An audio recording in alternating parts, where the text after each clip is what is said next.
V9 news ఇప్పుడు headlines.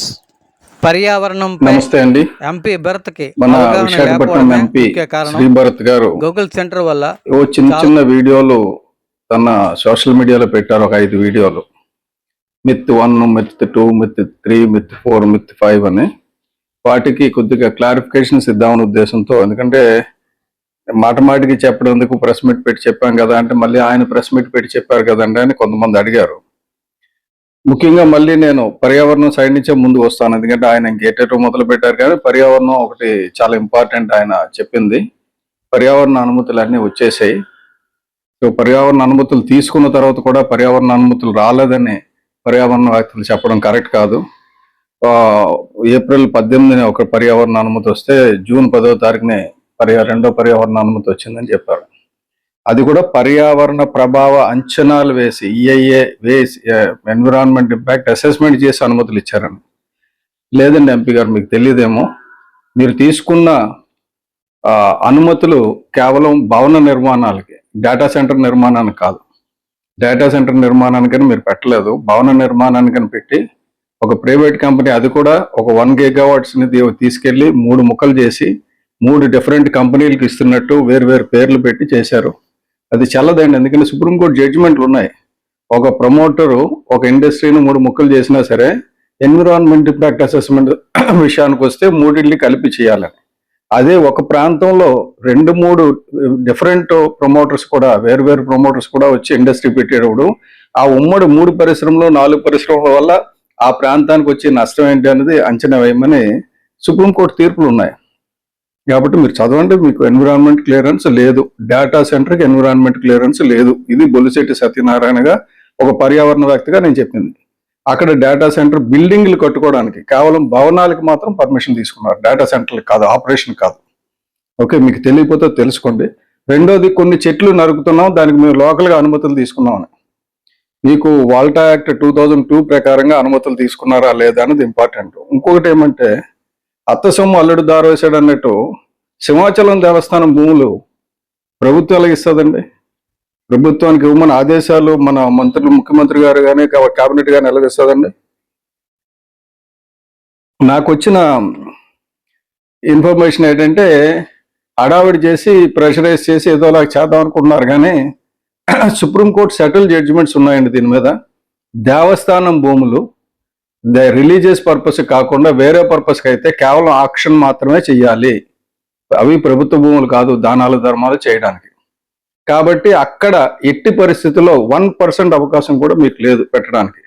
రెండోది, మీరే ఇంకొక వీడియోలో చెప్తున్నారు ఒక 300 మీటర్ల వరకు ఉండొచ్చు, అక్కడ తగ్గిపోద్ది తర్వాత అని. మరి 120 మీటర్లు ముడిసెల్లో ఒక 120 మీటర్ల దూరంలో ఎలా పెడతారండి? అది 300 మీటర్ల వరకు వేడి వస్తుందని మీరే చెప్తున్నారు కదా. సో ఇటువంటివి చాలా ఉన్నాయండి. బేసిక్ ఏంటంటే, అది కొండవాళ్ళ ప్రాంతం, డీమ్డ్ ఫారెస్ట్, మోర్ దాన్ 50% చెట్లతో కవర్ అయి ఉంటే, మోర్ దాన్ 10% ఉంటేనే డీమ్డ్ ఫారెస్ట్ అన్నారు. అది మోర్ దాన్ 58, మోర్ దాన్ 80% చెట్లతో ఉంది. మేము అన్ని శాటిలైట్ మ్యాప్స్ తీసి పెట్టుకున్నాం. మీరు ఇవాళ సడన్ గా రాత్రి నరికేసినా కూడా మళ్ళీ వాటిని రిస్టోర్ చేస్తాం, ఎందుకంటే ఇదివరకు అదే పని జరిగింది జగన్మోహన్ రెడ్డి గారి టైంలో కాకినాడ మడడుగుల విషయంలో. కాబట్టి మీ దగ్గర భవన నిర్మాణ అనుమతులే తప్ప డేటా సెంటర్కి అనుమతులు లేవు. నెక్స్ట్, మనం స్పీడ్ ఆఫ్ డూయింగ్ చేస్తే తప్ప మిగతా వాళ్ళు నెమ్మదిగలుగుతున్నారు, మనం జోరుగా చేస్తే తప్ప ప్రభుత్వం జోరుగా పనిచేయడం కూడా నేరం అంటే కాదండి. Speed of doing business is very good, but you must follow the acts. చట్టాలనే ఫాలో అవుతూ చట్ట ప్రకారంగా బిజినెస్ చేయాలి, కానీ ఈజ్ ఆఫ్ డూయింగ్ బిజినెస్ అంటే చట్టాలను తీసేసి తొంగలో తొక్కేసి మనం కబ్జా చేసేసినట్టు భూములు కబ్జా చేసేసి గవర్నమెంట్ జీవోలు తెచ్చేసుకొని దానికి అది వేరే సబ్జెక్ట్ అనుకోండి. ఇది భూ కబ్జా కాదండి. బేసిక్ ఏంటంటే, మనం చట్టాలను తొంగలో తొక్కకూడదు. Ease of doing business is not a license to destroy the forest or environment or ecology. అది గుర్తుపెట్టుకోండి. చట్టాలని చేతుల్లో తీసుకోవడానికి కూడా కుదరదు. అలాగే మీరు చెప్పారు లైట్ ఫైటర్ జెట్ 36 రోజుల్లో శంకుస్థాపన చేయాలి, మంచిది. మీరు ఏదైనా చేయండి, మీరు పర్యావరణ ప్రభావం అంచనా అనుమతి కూడా అక్కర్లేదు. అసలు ఎక్కడ పెట్టకూడదు, ఎక్కడ పెట్టాలన్నది ఉంది. అవి చూడండి. అవి చూడకుండా ఈ దేవస్థానం భూములు, తర్వాత రిజర్వాయర్ ప్రాంతంలో, కంబాలకొండ ప్రాంతంలో, ఇంకో చుక్కలకొండ ప్రాంతంలో ఇవన్నీ కరెక్ట్ కాదు. నెక్స్ట్ డీసాలినేషన్ ప్లాంట్ గురించి చాలా శాస్త్రోక్తంగా మీకు తెలిసింది చెప్పారు. బట్ నాకు జాలేస్తుంది, ఎందుకంటే మీరు చెప్తున్నారు నాకు పర్యావరణవేత్తలను చూస్తే కాస్త కోపం వస్తుంది, బాధ వేస్తుందని. నాకు మిమ్మల్ని చూస్తే జాలేస్తుందండి. ఎందుకంటే డీసాలినేషన్ ప్లాంట్ ఎక్కడ పెడుతున్నానన్నారు? పుడిమడుగులో పెడుతున్నానన్నారు. 100 MLD. ఎవరికి వచ్చిందండి ఆ చట్ట ఆలోచన? పుడిమడుగులో మత్స్యకారుల గురించి ఒక జట్టి కడుతున్నాం అన్నారు 300 కోట్లు పెట్టి. ఎక్కడైతే మత్స్యకారులు జట్టి కడతారో అక్కడ డీసాలినేషన్ ప్లాంట్ పెడతారా? డీసాలినేషన్ అంటే వచ్చిన సాంద్రత ఉన్న ఉప్పు బ్రెయిన్ని ఎక్కడ పంపిస్తారు? అది సముద్రంలో పంపిస్తే అక్కడ మత్స్య సంపద నాశనం అయిపోద్ది కదా, అదొక డెడ్ జోన్ కింద క్రియేట్ అవుతుంది కదా. డీసాలినేషన్ అనేది ఎక్స్ట్రీమ్ స్టెప్ అండి. అసలు మనం డీసాలినేషన్ వైపు చూడకూడదు, మన భారతదేశం అసలు చూడకూడదు. ఈ మిల్లీమీటర్ వర్షపాతం ఉన్నది ఎట్టి పరిస్థితుల్లో డీసాలినేషన్ వైపు చూడకూడదు. మనం వాటర్ కన్జర్వేషన్ చేసుకోవాలి. మీరు ఎంపీగా ఉన్న ప్రాంతంలో ఎంతవరకు తగ్గిపోయిందో, భూగర్భ జలాలు ఎంత అడుగుండి పోయో చూడండి.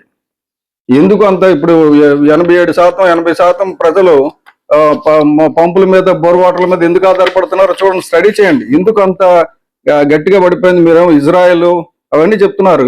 అక్కడ ఆ దేశాల్లో వాటర్ లేదు, వాళ్ళు తప్పనిసరి పరిస్థితుల్లో అంటే వేరే గత్యంతరం లాగా చేస్తున్నారు. మనం ఎందుకు చేయాలి? అది ఎట్టి పరిస్థితుల్లో కూడా డీసాలినేషన్ అనేది ఆప్షన్ కాదండి. డీసాలినేషన్ వల్ల నష్టం జరుగుతుంది. ముఖ్యంగా పుడిమడుగులో అది మత్స్యకారులు పొట్ట కొట్టడం అవుతుంది డీసాలినేషన్ అంటే. ఇంకో విషయం, మత్స్యకారులు అంటే అసలు మీకు పడదేమో, ఎందుకంటే మీరున్న నియోజకవర్గంలో రోజు మీరు కాలేజీకి వెళ్తున్నప్పుడు, యూనివర్సిటీకి వెళ్తున్నప్పుడు లాసెన్స్ బే దగ్గర అంత మురుగునీరు కలుస్తుంది కదా, అది దాదాపు 20-30 సంవత్సరాల నుంచి కలుస్తుంది. ఎందుకు పట్టించుకోరు? మీ ఎమ్మెల్యే ఉన్నారు 4 సార్లు అక్కడి నుంచి ఎలక్ట్ అయ్యారు. మీరు ఎంపీగా ఉన్నారు. ఇప్పుడు మీరు ఎంపీకి వచ్చి 2 సంవత్సరాలు అయింది. నేను కోర్టులో కేసు వేసి రాజేంద్ర సింగ్ గారు నేను కేసు వేసి 6 సంవత్సరాలు అయింది. అంతకుముందు 6 సంవత్సరాలు మేము యుద్ధం చేశాం. మీ కాలుష్యం అంటే పట్టదా మీకు? మురుగునీరుని శుద్ధి చేయడానికే మీకు కెపాసిటీ లేదు. మీరు పెద్ద పెద్ద మాటలని చెప్తున్నారు. సో ఇది కరెక్ట్ కాదండి. నీటి భద్రత గురించి చెప్తున్నారు. మనకి 2110 MLD వచ్చేస్తుంది కాబట్టి ఎగిరే పెట్టకి మసాలా నూరడం అంటారు మా శ్రీకాకుళం భాషలో, ఉత్తరాంధ్ర భాషలో. అలాగా ఎగిరే పెట్టకి మసాలా నూరొద్దండి. మన దగ్గర ఉన్న వాటర్ కొరత ఉంది. ఇప్పటికి నీటి కొరత ఉంది. ట్యాంకర్లు వాటర్, విశాఖపట్నంలో వాటర్ లాగా కటకట్లాడుతుంది ఆల్రెడీ. అటువంటి పరిస్థితుల్లో మీరు పోయి మనకి చాలా ఎక్కువ ఉంది, మనం దానాలు ధర్మాలు చేస్తామంటే కాదండి. ప్రతి చుక్క అలాట్ అయింది. మీరు అలాట్మెంట్ చేసే ముందు రైతులకి, ప్రజలకి అన్ని చూసిన తర్వాత, పరిశ్రమలు, ఇప్పుడు ఉన్న పరిశ్రమలు నీటి అవసరాలు చూసిన తర్వాత అడిషనల్గా ఇది ఇవ్వాలి. డేటా సెంటర్ని ప్రపంచం అంతా వద్దంటుంటే మీరేమో తెచ్చి అసలు ఇది చాలా బ్రహ్మాండంగా ఉంది, వాళ్ళందరికీ తెలియదు, మనకు తెలుసు, వాళ్ళు పవర్ సప్లై సరిగ్గా చేసుకోలేదు, వాళ్ళు ఇచ్చేయలేదు, మనకు అంత బాగుంది అంటున్నారు. వీళ్ళు ఒకసారి అమెరికాకి వెళ్ళి చెప్పండి ఎందుకు డేటా సెంటర్లు మీరు వద్దన్నారని. ఒకసారి మీరు వర్జీనియాకో రాకపోతే న్యూయార్క్ వెళ్ళి 20 మెగావాట్స్ డేటా సెంటర్ పెట్టనివ్వడం లేదు అక్కడ అమెరికాలో. మీరు ఇక్కడ వచ్చి 1000 మెగావాట్లు కాదు, 6000 మెగావాట్లు మన లోకేష్ బాబు గారు చెప్తున్నారు 6000 మెగావాట్లు ఇచ్చేస్తాం. ఎక్కడి నుంచి ఇస్తారు?